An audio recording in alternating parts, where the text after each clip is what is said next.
Yeah, there are better things you could do, like these.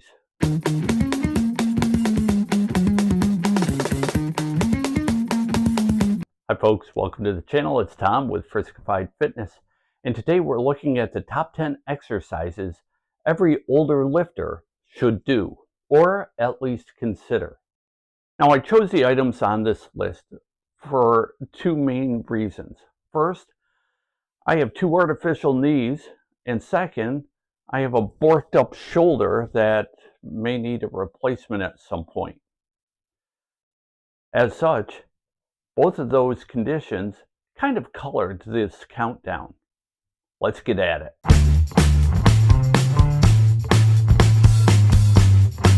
You should absolutely do some form of a squat. Now, while I'm not a fan of doing the barbell back squat because it hurts my shoulder and I don't want to compress my bionic knees, I do like to do belt squats and hack squats. Some form of squatting should always be included in everyone's program, whether you're young or old. Now I choose the hack squat and the belt squat because they feel good, they don't affect my back, and I don't have to hold onto the bar behind my neck, which hurts my shoulder. And because both have fail safes at the bottom, they're a lot safer.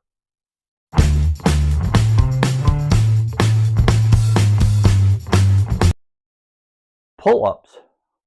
Pull-ups are one of the best exercises you can do for your upper body.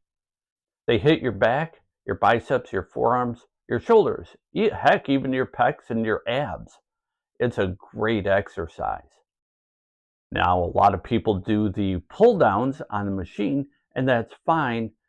However, there's nothing like the feeling of controlling your body in space, pulling it up and letting it back down. And then when you're able to add weight to your pull-ups, why you feel you're too strong for your own body, and it's a great feeling. Makes you feel like you're 15 again. And for that reason, it's our number 9 item.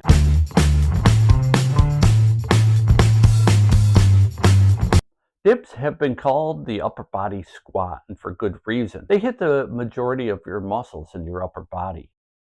They hit your pecs, your shoulders, your triceps. In fact, depending on how you angle yourself, if you're leaning forward, you hit your pecs more. If you're more upright, you hit your triceps more.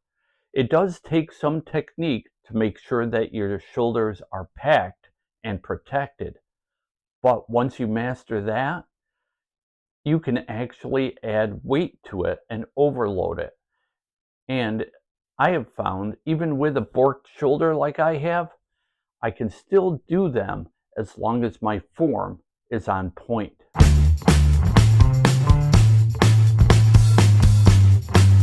Smith machine inclines. I admit it, I'm a Johnny-come-lately to the Smith machine. For many years, I poo-pooed the idea of using a Smith machine, instead going with the dumbbell incline bench press, which is a fine exercise. When I'm home, I will use dumbbells for the incline bench press. However, most of the time I'm working out at the gym. As a result, I use the Smith machine for the incline bench press. It's safer for me, and it also really hits the upper pecs. If you've never done it, give it a try, and for a day or two afterwards, you'll experience the DOMs, and you will know that they're working.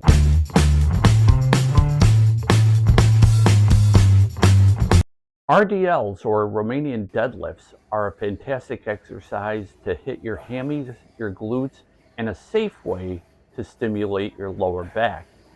And one of the reasons I do RDLs instead of traditional deadlifts is because at my age, and maybe at your age, I've already made, what do you call those things, children. And at this point, my children are old enough to make children of their own. And grandchildren, well, they always want upsies. Well, if your lower back is jacked up, you're not going to be able to do upsies or anything like that.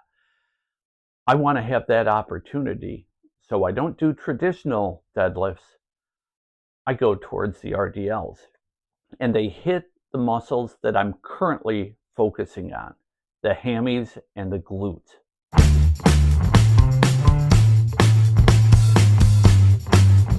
Overhead presses, whether it's dumbbells, barbells, seated or standing, fantastic exercise, absolutely fantastic exercise. You're going to hit your shoulders, your triceps, and all the supporting muscles. Having said that, I need to do something a little bit different because of my shoulder issue. So instead, I use a machine for my shoulder presses. It feels better because I'm not putting my arm way straight up over my head. It's actually at a slight angle in front. So a very slight angle, but it doesn't affect my shoulders.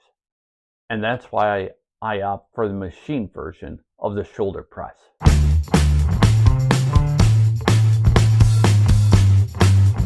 Older lifters might want to consider doing spider curls. Both will focus on different heads of the bicep. One for the long, one for the short. Why do I do those two instead of a standard curl? Well, my shoulder issue really affects me when I do curls. Now that's because the impingement is caused by the bicep tendon coming down the arm. But if I do incline curls, so my elbows are behind my back, it doesn't hurt my shoulders. And spider curls don't hurt my shoulders. It only seems to be when I'm standing upright and doing curls that it really hurts my shoulders. And if you're having a shoulder issue, you may want to consider a curl alternative. And incline curls.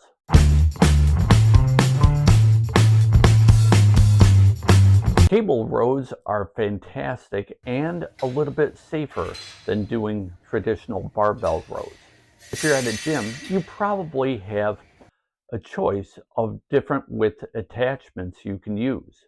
Now I find that the narrow grip hurts my shoulder. The wide grip hurts my shoulder.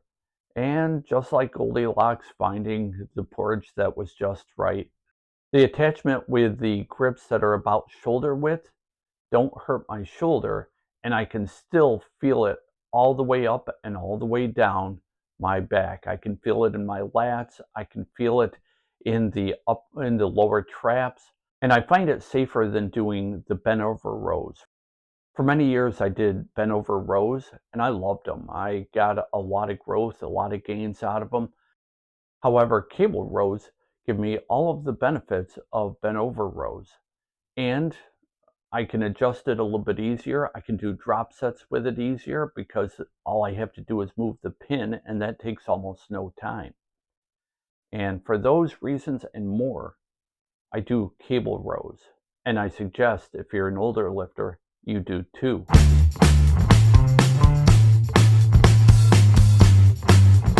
Side laterals are something that I've been focusing on a lot lately. I've been going up the dumbbell rack and down the dumbbell rack. Also, I've been doing the same type of thing with cables because they allow me to have more of a stretch. And I do the dumbbells one shoulder day and then the cables the other shoulder day. I do two kinds of side laterals because the dumbbells are what I grew up with, and you probably did too. I can feel them in my shoulder a lot, and I've gotten a lot of good out of them. The cable side laterals give more of a stretch, and recent studies have shown that the stretch is actually more important than the peak contraction. And so for that reason, I do both. If I'm working out at home, I use bands for my side laterals, and I will tell you, whether it's bands, dumbbells, or cables, side laterals should be part of your workout program as well.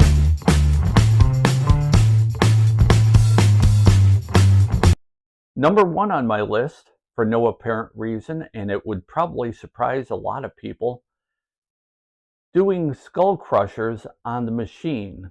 Now, if I'm working out at home, I will do the skull crushers laying down on the bench.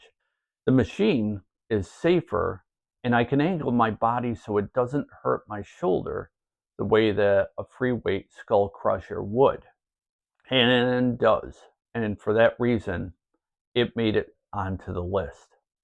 So those are the top 10 exercises that I do as an older lifter with worked up shoulder and artificial knees. And if you have the same kind of conditions as I do, you might want to consider these as well, instead of those exercises that may affect one of your conditions. Did I miss anything? Let me know down in the comments below. And if you disagree, I want to hear that too. That's about it for today. My name's Tom.